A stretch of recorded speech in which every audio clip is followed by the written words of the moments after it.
नमस्कार सर्वांचे कथालेखन मराठी स्टोरी या चॅनेलमध्ये स्वागत आहे।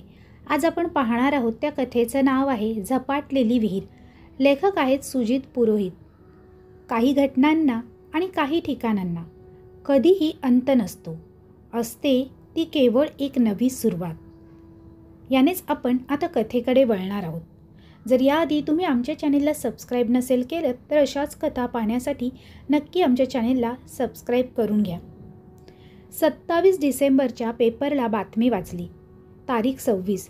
जनतेने उघड्या डोळ्यांनी पाहिले सूर्यग्रहण आणि त्याच पानावर खाली एक बातमी, रस्ता रुंदीकरणादरम्यान अपघातात 7 मजूर ठार। बातमी सविस्तर होती। 26 तारखेला सकाळी 9-10 वाजण्याच्या सुमारास अलकुडजवळ रुंदीकरण सुरू असताना JCB मशीनखाली चिरडून 7 मजूर ठार। भरावाच्या ढिगाऱ्याखाली गाडला गेलेला एक गंभीर जखमी। चालकास घटनास्थळी जमलेल्या लोकांनी पकडून पोलिसांच्या स्वाधीन केले। जखमीवर तालुक्यातील सरकारी दवाखान्यात उपचार सुरू। रस्त्याचं रुंदीकरण झपाट्याने सुरू होतं। विहिरीजवळून पुलावरून जाणारा नेहमीचा रस्ता कच्च्या बाजूला वळवला होता। विहीर मुजवण्यासाठी बाजूला भराव आणून टाकला होता। पुलावर सावली देणाऱ्या मोठ्या वृक्षाला कदाचित शेवटचे काही दिवस मोजायचे होते। जमिनी ग्रहण करून रस्ता रुंदावला जात होता। ग्रहण केलेल्या जागेचा मोबदला त्या व्यक्तीला 5 पटीने शासनाने दिला होता।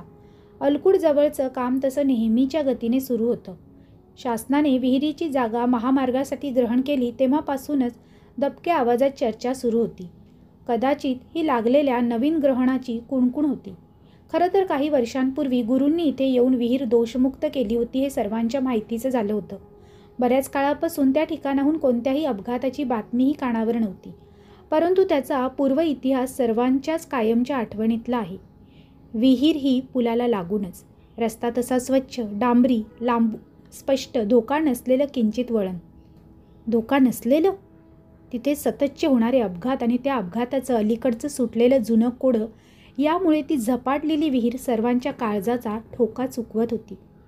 दंडोबाजवळील गुरु बराच वेळा अमावस्येला मध्यरात्री या विहिरीजवळ एकटे येत असल्याचं 1-2घांनी पाहिलं होतं आणि हेच गुरु काही वर्षांपूर्वी कुणालाही न माहिती होता निघून गेल्याचं समजत होतं। काही जणांच्या मते त्यांचं आकस्मिक गूढ निधन झालं असावं। त्यांच्या आशीर्वादाचं आणि विहीर कायमची दोषमुक्त केल्याचं समाधान लोकांना होतं। परंतु ही नवीन घडलेली घटना फारच भयानक होती। बघणाऱ्याच्या अंगावर काटा आणणारी, मनात धडकी भरवणारी। घटनास्थळी मृतदेह छिन्न विछिन्न अवस्थेत पडलेले, काही अर्धे तुटलेले, एखादे शरीर धडावेगळे झालेले, वगैरे वगैरे। भयानक। रक्ताचे पाट उताराने विहिरीपर्यंत वाहत गेलेले दिसत होते। अपघातात जखमी हा घटनेनंतर खूपच घाबरलेला व अशक्त झाला होता। घडलेल्या घटनेचा एकमेव प्रत्यक्ष जिवंत साक्षीदार होता तो। तुटलेले मृतदेह, रक्ताचे पाट बघून त्याची मानसिक स्थिती बिघडली होती। तरी दवाखान्यातून परतल्यावर कामावर रुजू होणं त्यानं निवडलं। त्याच्या म्हणण्याप्रमाणे अपघात घटतेवेळी ड्रायव्हरचे डोळे रक्ताने भरल्यासारखे व भरपूर दारू पिल्यासारखे लालभडक होते। याच ठिकाणी अपघात का घडतात हे आता लोकांना चांगलं माहीतच होतं। पुन्हा विहिरीची चर्चा जोर धरणार होती, पण यावेळी जागा ही दोषमुक्त होती। ड्रायव्हरच्या चुकीमुळे व दारू पिऊनसुद्धा हजेरी बुडू नये म्हणून वाहन चालवल्यामुळे अपघात झालेला हे स्पष्टच दिसत होतं। विनाकारण पुन्हा विहिरीच्या नावावर भीती बाळगण्यासारखं काहीही दिसत नव्हतं। पण पुढचा अपघात जो त्याच ठिकाणी झाला तो पुन्हा डोकं चक्रावणारा होता। कॅलेंडर बघितलं तर या अपघाताच्या वेळी अमावस्येचं होती असं लक्षात आलं। रस्त्याचं काम प्रगतीवर असल्याने कच्च्या रस्त्याकडे रस्ता वळवल्याबाबतच्या दिशादर्शकाची जागा रात्रीत कोणीतरी बदलून दुसऱ्या बाजूला ठेवल्यामुळे सोलापूरला जाणारी लक्झरी ट्रॅव्हल पुलाचा कठडा तोडून विहिरीजवळ ओघळीत कोसळली। पूर्ण भरलेल्या गाडीतील एकही प्रवासी जिवंत राहिला नाही। आणखी एक अपघात, त्यानंतर पुन्हा एक अपघात। कॅलेंडर बघितलं तर अमावस्या आणि अमावस्याच। अपघातात कोणीही जिवंत राहत नव्हतं। पण हे मात्र खरं की त्या ग्रहणातील अपघातानं विहीर पुन्हा जिवंत झाली होती।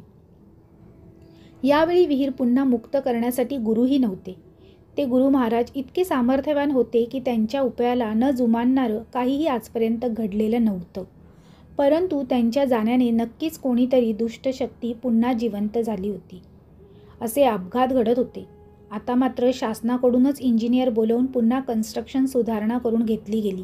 पण 2 महिन्यात एखाद्या अमावस्येला अपघात हे अटळच राहिले. पूर्वी इथं अपघात व्हायचे, पण अशा गतीने वाढणारं अपघातांचं प्रमाण त्या जागी मोठ्या शक्तीचं हुकूमत दाखवत होतं. गुरु महाराज गेल्याने उपाय सापडेना. धीर देणारी गोष्ट म्हणजे यावेळी शुकाचार्याजवळील गावातून आणखी एक तपस्वी महाराजांची समाधी भंग झाली. विहिरीची कहाणी ऐकून ते तिथे येणार असल्याचं समजलं. त्यांनी तारीखही ठरवली. कदाचित यावेळी विहिरीला कायमची मुक्तता मिळणार होती आणि उत्सुकता होती पुन्हा त्या 2 शक्तींच्या संघर्षाची. अखेर तो दिवस आला. महाराज सकाळीच आले. त्यांना जाणणारे व बोलावणारेही जमा झाले. त्यांना लोकांशी संभाषण फारसं आवडत नसावं. तापट महाराजांनी अन्नपाण्याचा आग्रह देखील झुगारून लावला. त्यांनी ना कोणाच्या घरचं जेवण जेवलं ना पाणी ग्रहण केलं. सोबत आणलेलं पाणी पिऊन दुपारीच ते पुलाजवळ आले. विहीर मुजलेली दिसत होती, पण त्यांना काहीतरी जाणवल्यासारखं त्यांच्या हावभावावरून समजत होतं. पुलावरून खाली ओघळीत उतरून त्यांनी हवेतच काहीतरी इशारे केले. समोरच्या टेकडीवर त्यांची नजर स्थिरावली. यापूर्वी जेव्हा दंडोबाच्या गुरु महाराजांनी ही झपाटलेली विहीर दोषमुक्त केली व लिंबूच्या टेकडीवरून डोंगराकडे गेले, तीच जागा. महाराज टेकडीवर गेले. झटकन डावा हात दुमडून तर्जनी खांद्याला लावली. उजवा हात डोंगराकडे केला. त्यांनी डोळे मिटले. हळूहळू त्यांचा हात डोंगराकडून विहिरीकडे वळला. बंद पापण्यांमधून बाहेरून लाल प्रकाश आरपार सहज दिसत होता. डोळे उघडले तेव्हा त्यांचे डोळे लाल भडक होते. ते शांत होत होत पूर्ववत होताना लोकांनी पाहिले. महाराजांनी झोळीतून कशाची तरी राख काढली आणि टेकडीवर मोठं रिंगण आखलं आणि त्या रिंगणाच्या मधोमध छोटासा खड्डा खणून त्यामध्ये चांदीचं भांडं ठेवलं. त्यामध्ये कमंडलूमधील स्वच्छ पाणी घालून ठेवलं आणि मंत्र पुटपुटत त्यामध्ये भडक कुंकू मिसळलं. कुंकू मिसळताच त्यांच्या हाताला झटका बसला. जमीन थरथरली. तिथं उपस्थित असणाऱ्या लोकांना तिथून जाण्यास सांगितलं आणि महाराज परत गावात येईपर्यंत कोणत्याही परिस्थितीत घराबाहेर कोणीही पाऊल ठेवणार नाही असा हुकूम त्यांनी केला. महाराजांनी काही वस्तू सोबत आणल्या होत्या. विहिरीजवळ येऊन त्यांनी फडक्याने जमीन साफ करून त्या वस्तू झोळीतून काढून समोर ठेवल्या. त्या वस्तूंमध्ये श्राद्धासाठी लागणाऱ्या वस्तूही असाव्यात. आता फक्त वाट बघायची होती ती रात्र होण्याची. संध्याकाळ झाली तशी दुपारपासून ध्यानस्थ बसलेल्या महाराजांनी समाधी भंग केली. वातावरण विचित्र ढगाळ झालं होतं.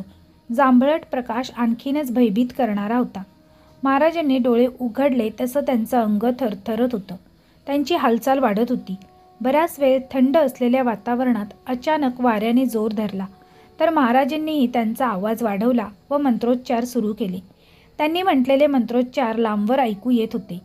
बराच अंधार झालेला होता. महाराजांनी आकाशात पाहिलं. चंद्रग्रहणाची वेळ त्यांना अचूक हेरायची होती. टेकडीजवळ अचानक जमा झालेली 5-10 कुत्री रडू लागली. महाराज अचानक शांत झाले. पुलापलीकडे कोणाची तरी चाहूल त्यांना लागली आणि तत्क्षणी विहिरीच्या जागेवरून लाल रंगाची आकृती वेगाने विहिरीवर चक्रीवादळाप्रमाणे वायुरूप फिरू लागली आणि महाराज ताडकन उडून बाजूला जाऊन कोसळले. त्यांचा राग अनावर झाला. तसा त्यांनी जोरजोराने मंत्र म्हणण्यास सुरुवात केली आणि जे याआधी कधीही घडले नव्हते ते घडले. तेच मंत्र विहिरीमधून भेसूर आवाजात पुन्हा ऐकू येऊ लागले.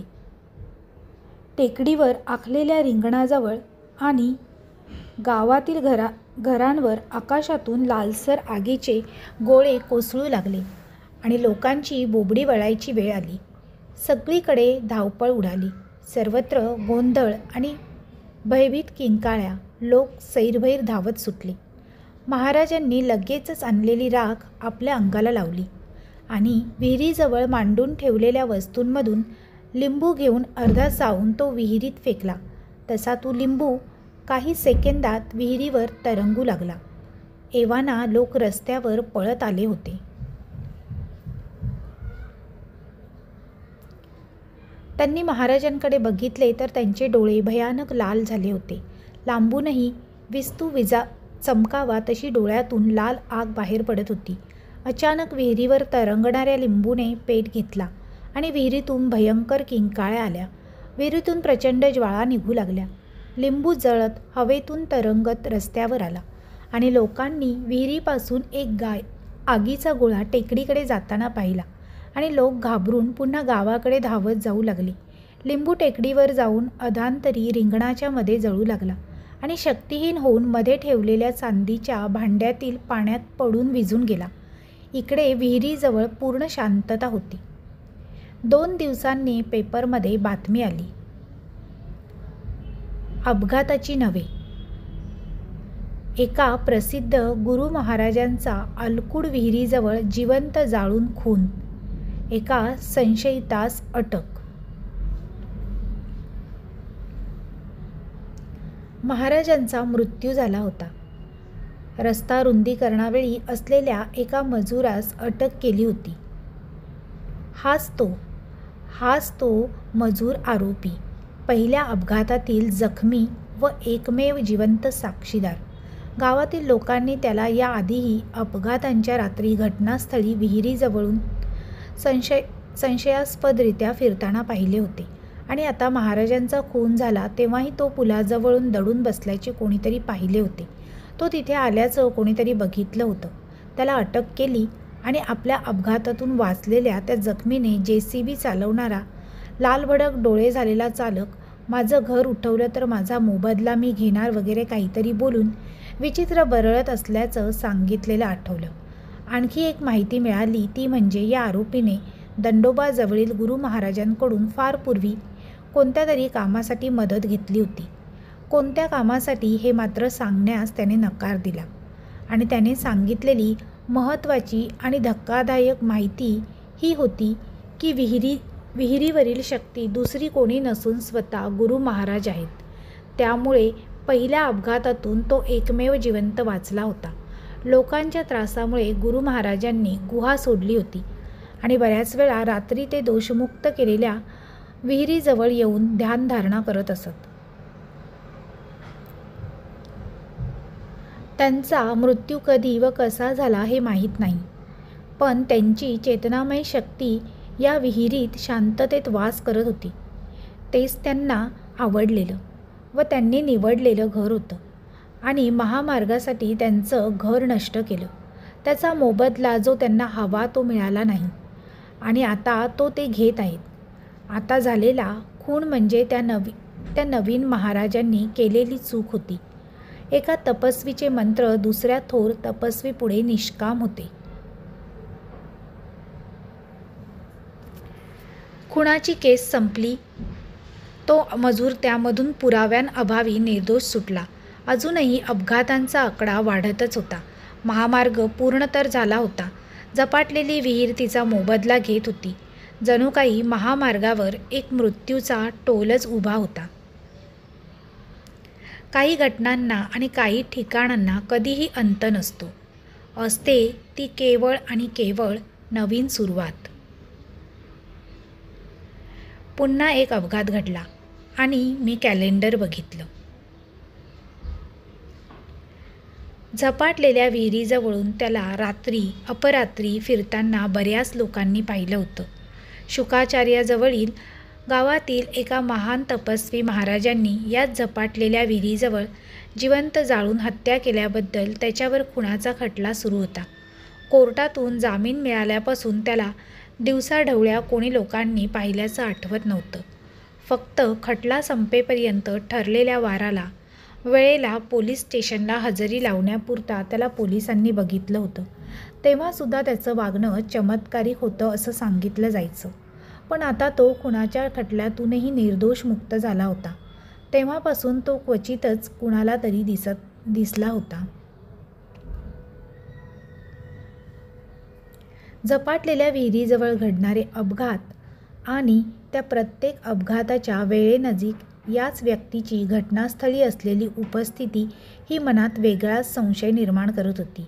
या घटनांशी त्याचा नक्कीच काही ना काहीतरी संबंध होता. त्या ठिकाणी इतके वेगवेगळे अपघात होतात तरी कसे? काहीही समजत नव्हते. नक्की ते अपघातच होते की मानवनिर्मित घातपात? असे अनेक प्रश्न. जाणून बुजून केलेली हत्या? आणखीन एक प्रश्न.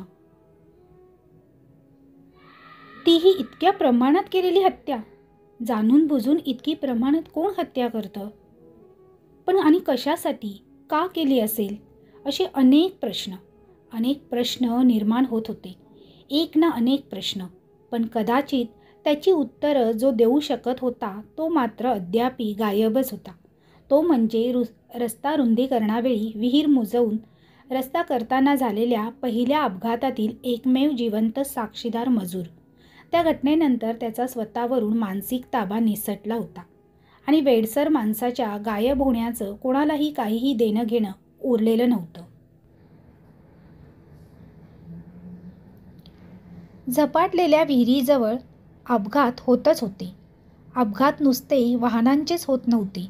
रात्री अपरात्री नकळतपणे विहिरीजवळील रस्त्याने जाणाऱ्या बऱ्याच वाटसरूंच्या बाबतीतही निरनिराळ्या विचित्र घटना घडलेल्या होत्या. विहीर जणू माणसांच्या पाचवीलाच पुजलेली होती आणि अशीच एक विचित्र घटना पुन्हा घडली. साहजिकच झपाटलेली विहीर असणार. पण यावेळी बातमी समजली ती झपाटलेल्या विहिरीची नव्हती. कळंबीपासून भोसेला जाताना एका वळणापासून जवळच रस्त्याला लागून एक वड होता. तो एकमेव जुना वड. यावेळी तिथे घटना घडलेली होती. घटनाही तशीच. सायंकाळी सुमारे 7 वाजण्याच्या सुमारास वडाच्या झाडामागील बांधकाम महामार्गासाठी पाडताना छत कोसळून 3 मजूर ठार झाले होते. बांधकाम उंच नव्हते, पण अपघाताचं काय सांगावं. छत अंगावर कोसळलं होतं ही तर वस्तुस्थिती होती. पत्रा कापून एका मजुराचं शिर उडून वडाच्या झाडाखाली आलं होतं आणि योगायोगाची गोष्ट म्हणजे घटनेच्याच रात्री जाणाऱ्या येणाऱ्या काही लोकांनी रात्री झाडाखाली अंधारात चमकणारे 2 लाल भडक दिवेसुद्धा पाहिले होते आणि एका नवीन संकटाची सुरुवात झाली होती. हाच वड ज्याखाली थांबून आजवर अनेकांनी निवारा घेतला होता, तो आज एक मृत्यूचा सापळा बनू पाहत होता. काही दिवसांनी पुन्हा 2 घटना याच वडाखाली घडल्या. दोन्ही वेळा पूर्ण मृत्यू. मेलेल्या सर्व लोकांचा प्रत्यक्ष वा अप्रत्यक्ष वड बाजूला हटवण्याशी संबंध होता. एकाची झाडाला लटकून गळफासाने हत्या झाली होती आणि पुन्हा झाडाला लटकणाऱ्या मृतदेहाखाली रात्री 2 लालभडक दिवे चमकताना लोकांनी पाहिले. यावेळी मात्र त्यांच्या लक्षात आलेली गोष्ट ही होती की ते नुसते दिवे नसून झाडाखाली कोणीतरी व्यक्ती उभी आहे आणि तीच व्यक्ती तिच्या लालभडक आग ओकणाऱ्या डोळ्यांनी लटकणाऱ्या मृतदेहाकडे पाहत होती. या गोष्टीचा थेट संबंध होता तो झपाटलेल्या विहिरीशी. कारणच तसं होतं. ग्रहणादिवशी झालेल्या अपघातापासून विहिरीत एक शक्तिशाली चैतन्याचा वावर सर्वांना जाणवला होता.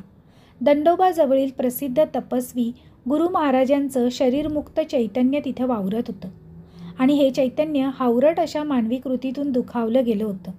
ती विहीर मुक्त करण्यासाठी शुकाचार्यजवळील गावातून आलेल्या तपस्वी महाराजांचाही टिकाव लागला नव्हता. विहिरीने त्यांचाही जीव घेतला होता.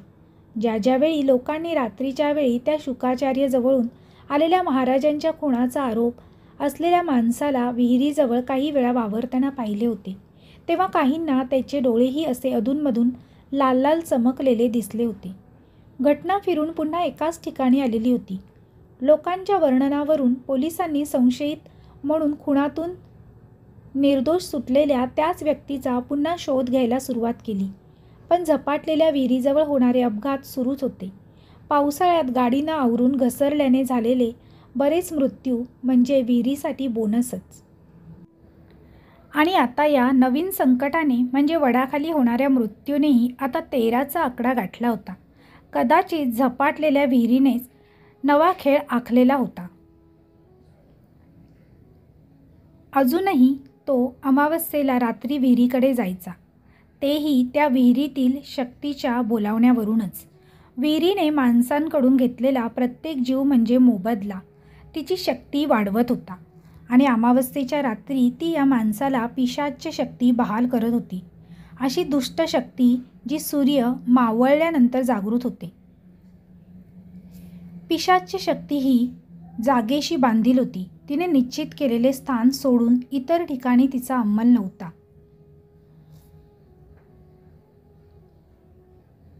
गुरु महाराजांचं निसर्ग प्रेम सर्वांनाच ठाऊक होतं. म्हणूनच ते दंडोबा नजीक निर्मनुष्य वातावरणात गुहेत एकांतात निवास करत लोकांचा हव्यास त्यांना त्रासदायक होत होता. पुन्हा निसर्गाची वाट धरण्यासाठी त्यांनी अखेर गुहा सोडली आणि गुहा सोडल्यानंतर त्यांनी निसर्गच निवडला, स्वच्छ आणि निर्मळ विहीर. त्यांना माणसांच्या भडक कृत्रिमतेचा तिरस्कार होता. हिरवेगार डोंगर, जंगल, झाडे, झुडपे, तलाव, नदी, विहीर वगैरे जलसाठे याची त्यांना आवड होती. म्हणजे एकूणच निसर्ग हीच त्यांची सर्वात मोठी शक्ती होती. आणि या निसर्गाला पूर्वीपासून मोठी साथ देणारे जुने वृक्ष म्हणजेच वड. आणि हेच आता माणसांकडून विकासाच्या नावाखाली एक एक करून नष्ट केले जात होते. आणि इकडे झपाटलेली विहीर रागाने तडफडत होती. तिने रात्री विहिरीजवळून रस्त्याने जाणारी कमजोर माणसं हेरली होती. आपसुकच त्यांचे पाय त्या मुजलेल्या विहिरीकडे वळत. त्यांच्यात विचित्र मानसिक बदल झाले होते. दिवसभर सामान्यपणे वावरणारे अंधार पडेल तसा मात्र स्वतःच्या मनावरचा ताबा गमावत होते. झपाटलेल्या विहिरीने त्यांना अर्धे मनुष्य तर अर्धे पिशाच्च बनवले होते. आणि हेच पिशाच्च त्यांना नेमून दिलेल्या जागेचे रक्षण करत होते.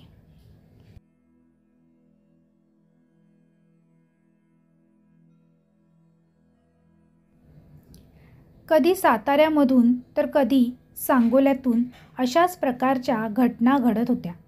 काही वडाच्या झाडांखाली 2 अगम्य लाल भडक दिवे चमत्काररित्या चमकत असल्याचे लोकांनी बघितले होते. बातम्या व्हॉट्सअपवर व्हायरल होत होत्या आणि नवीन पिशाच वड पकडत होते. झपाटलेल्या विहिरीने सर्वत्र हाहाकार उडवला होता. विहीर तर मुजलेली होती, पण त्यावर वावरत असलेली शक्ती न संपणारी होती. तिचा उद्रेक अराजकता माजवणारा होता. आता विहिरीची शक्ती एका जागीच मर्यादित राहिली नव्हती. नवनवीन पिशाच निर्माण करून अख्ख्या महाराष्ट्रात तिने धुमाकूळ घातला होता. जसं एखादं मोठं नेटवर्कच तिने उभारलं होतं. आणि शक्तीचा मुख्य स्रोत ही विहीर.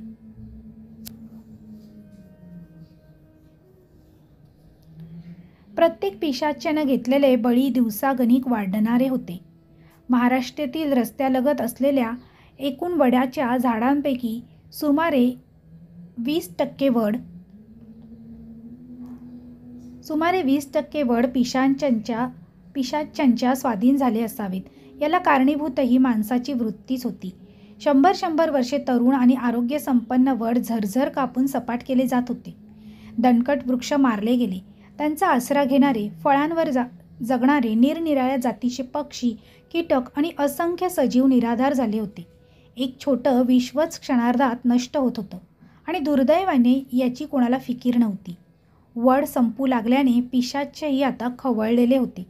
झपाटलेल्या विहिरीसह निरनिराळ्या ठिकाणी वडांनी घेतलेला मोबदला म्हणजे मनुष्यबळ हे झपाटलेल्या विहिरीच्या आणि पर्यायाने गुरु महाराजांच्या शक्तीत वाढ करत होते. विहिरीने आता अमावस्थेचं बंधन झुगारून लावलं होतं.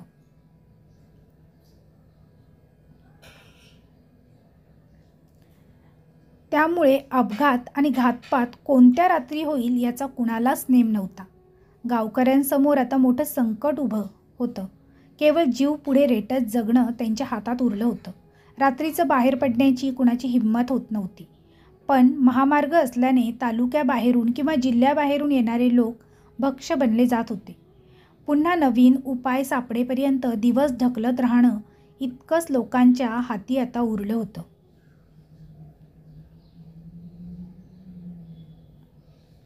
आजपर्यंत फक्त विहिरीमधील विनाशी शक्ती संपवून किंवा हाकलून लावून कित्येक तपस्वी विहिरीला मुक्ती देणार होते. पण आजपर्यंत कोणाला यश आल्याचं दिसत नव्हतं. जिथे शुकाचार्यजवळ राहणाऱ्या तपस्वी महाराजांचा सुद्धा मृत्यू झाला तिथे इतर ढोंगींचं काय चालणार होतं. 2 झटके बसतात जीव मुठीत घेऊन पळणाऱ्याही लोकांनी बघून झाले. सगळे उपाय करून संपले होते. तालुक्याच्या कुठेतरी सीमा भागातील खेड्यातील एक अनुभवी असे होते की ज्यांना झपाटलेल्या विहिरीबाबत आजपर्यंत घडलेली एक घटना ठाऊक होती. त्यांनी कधी काळी याच विहिरीवर रंजक कथाही लिहिली होती. झपाटलेल्या विहिरीची आजपर्यंतची माहिती त्यांनी गोळा केली होती. त्यावर छापून आलेल्या इतर गोष्टींचे लेख त्यांच्याकडे जमा होते.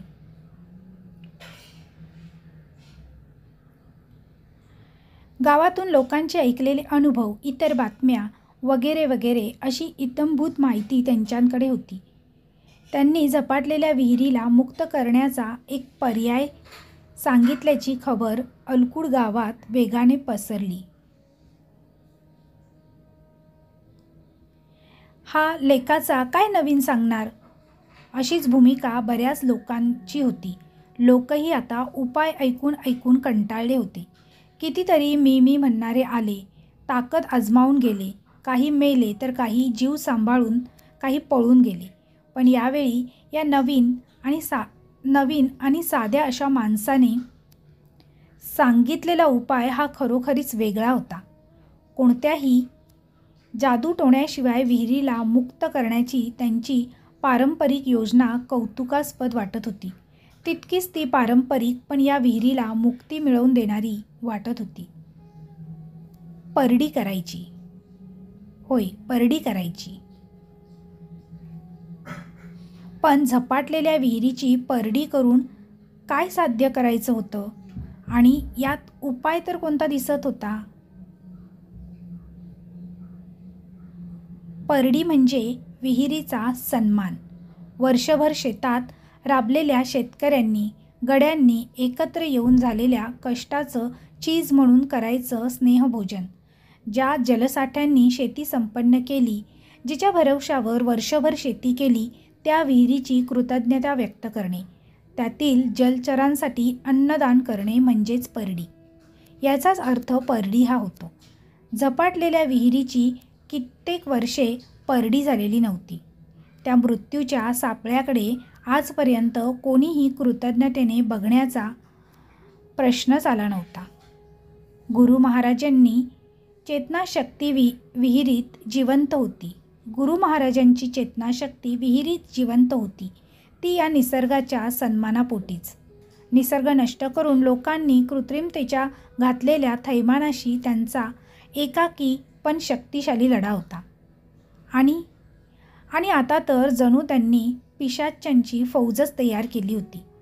गुरु महाराजांची शक्ती नष्ट होणार नव्हती याची या नवीन इसमाला पुरेपूर कल्पना होती.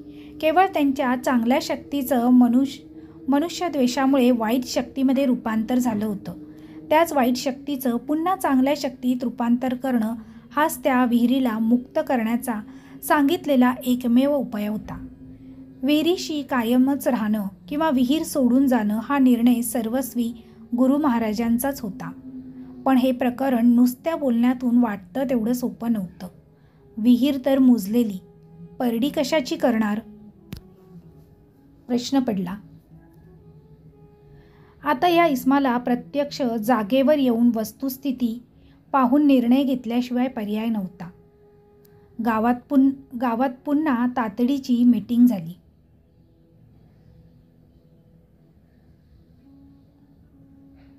लोकांनी धाडस करून एकत्र येऊन स्वतःचीच मदत करणं गरजेचं होतं. अखेर फोनाफोनी झाली आणि गावातील साधारण 10 ते 12 कार्यकर्ते आणि तो इसम असे सर्व मिळून दुपारी 12 वाजता म्हणजे सूर्य जेव्हा अधिक प्रखर असतो अशावेळी झपाटलेल्या विहिरीच्या ठिकाणी सर्वत्र एकत्र आले. रस्ता कडक तापला होता. टेकडी, माळरान वगळता कुठेही वारा नव्हता. रस्त्यावरून बाजूने ते ओघळीत उतरले आणि जसे ते उतरत होते तशी ओघळीतल्या झुडपांची आणि झाडांच्या पानांची सळसळ वाढली होती.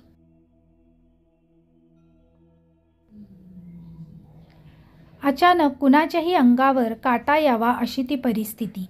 ही भानगड काय आहे हे लोकांना सांगावं लागत नव्हतं.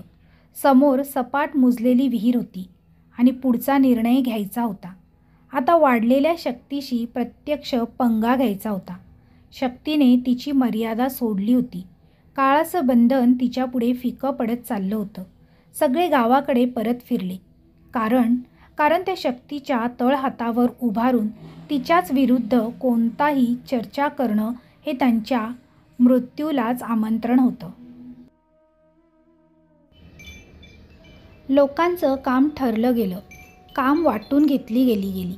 दिवस कळण्यापूर्वी त्यांना दिलेलं काम पूर्ण करणं भाग होतं, कारण अंधार पडेपर्यंत काम सुरू राहिलं तर आज काही त्यांची खैर नव्हती.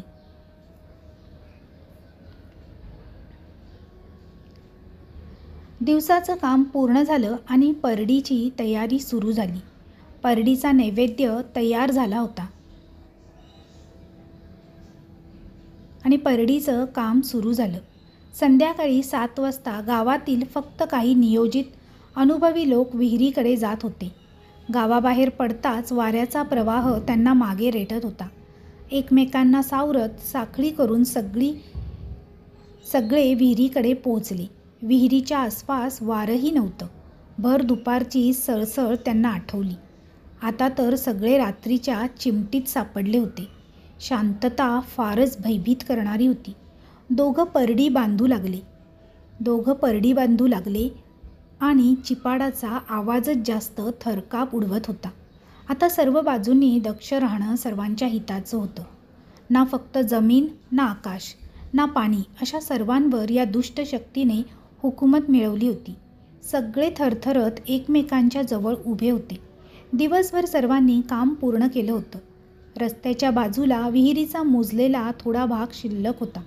तिथं खणून मोठं डबकं केलं होतं आणि त्यात टँकरने पाणी सोडलेलं. डबकं काठोकाठ भरलं होतं. त्यात कुठून तरी टपोरा बेडूक येऊन तळाला बसला होता. आज विहीर शांत जाणवत होती. कदाचित जे तिला हवं होतं तेच आज घडणार होतं. एव्हाना लोकांनी परडी बांधली होती. लोकांचे कान अजूनही पानांची सळसळ शोधत होते. पाणी स्थिर झालं होतं. पुरणाचे दिवे परडीवर लावले. उदबत्त्या खोचल्या. नैवेद्य मांडला गेला. इतरही सोपस्कार पार पडले. नारळ फुटला. नैवेद्याची परडी सोडली. जमलेल्यांनी विहिरीकडे पाठ केली. विहिरीपासून काही अंतरावर जाळ केला आणि चांग भलं चा आवाज गावातील लोकांनी ऐकला. विहिरीच्या वरून आकाशात काजव्यांचा थवा उडून अंधारात लांबवर जाताना गावातून दिसत होता. लोकांनी डोळे मिटून मनोमनी प्रार्थना केली. सकाळी एक कावळा खोबऱ्याचा तुकडा घेऊन उडून गेला. बेडकीने नैवेद्य खाल्ला असावा. परडी पाण्यावर तरंगत होती.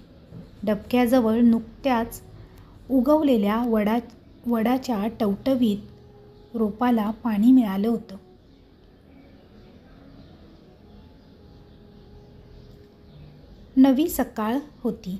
नवीन सकाळ झाली होती. विहीर आता अखेर दोषमुक्त झाली होती. गुरु महाराजांचं अतृप्त चैतन्य कुठेतरी सुखावलेलं. लोकांनी विहिरीचा सन्मान केला होता. शाळेच्या पटांगणाभोवतीसुद्धा ओल्या जमिनीत लावलेली नवीन वडाची रोपं खुलून दिसत होती. झपाटलेल्या विहिरीजवळचे आणि इतर ठिकाणी वडापाशी होणारे अपघातही एकाएकी बंद झाले होते. सृष्टी फुलली होती आणि दुष्ट शक्ती संपली होती.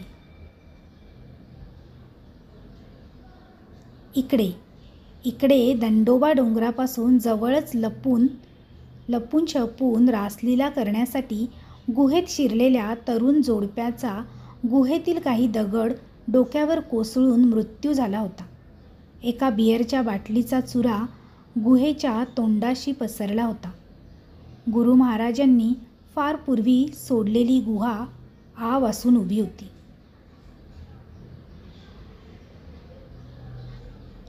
समाप्त. तर मित्रमैत्रिणींनो, ही कथा कशी वाटली ही कमेंटद्वारे कमेंट करून नक्की कळवा. आणि आपल्या या कथेतून हाच बोध घेता येईल की जगातील कोणतीही शक्ती कधीही नाश पावत नसते किंवा नाश पावत नाही. त्या शक्तीचे फक्त एका शक्तीचे दुसऱ्या शक्तीमध्ये रूपांतर होत असते किंवा रूपांतर होते. समाप्त. ही कथा इथेच संपलेली आहे आणि जर तुम्हाला ही कथा आवडली असेल तर कमेंटद्वारे कमेंट करून नक्की कळवा. तसेच ही कथा आवडली असेल तर तुमच्या जास्तीत जास्त मित्रपरिवारांसोबत शेअर करायला विसरू नका. तुम्हा सर्वांना जर ही कथा आणि हा व्हिडिओ आवडला असेल तर जास्तीत जास्त लोकांपर्यंत पोहोचवा, लाईक करा आणि शेअर करा. त्याचप्रमाणे कथा आवडली असेल कथेला लाईक आणि शेअर करायला विसरू नका. त्याचप्रमाणे आमचा मराठी लेखन कथालेखन मराठी चॅनेल हा आवडला असेल तर सबस्क्राईब करायला विसरू नका. त्याचप्रमाणे बेल आयकॉनवर क्लिक करून ऑलवर सेट करा, म्हणजे तुम्हाला नवनवीन व्हिडिओचे नोटिफिकेशन लगेचच मिळतील. पुन्हा भेटूया अशीच नवीन आणि सुंदरशी कथा घेऊन. तोपर्यंत सर्वांना धन्यवाद. Bye bye.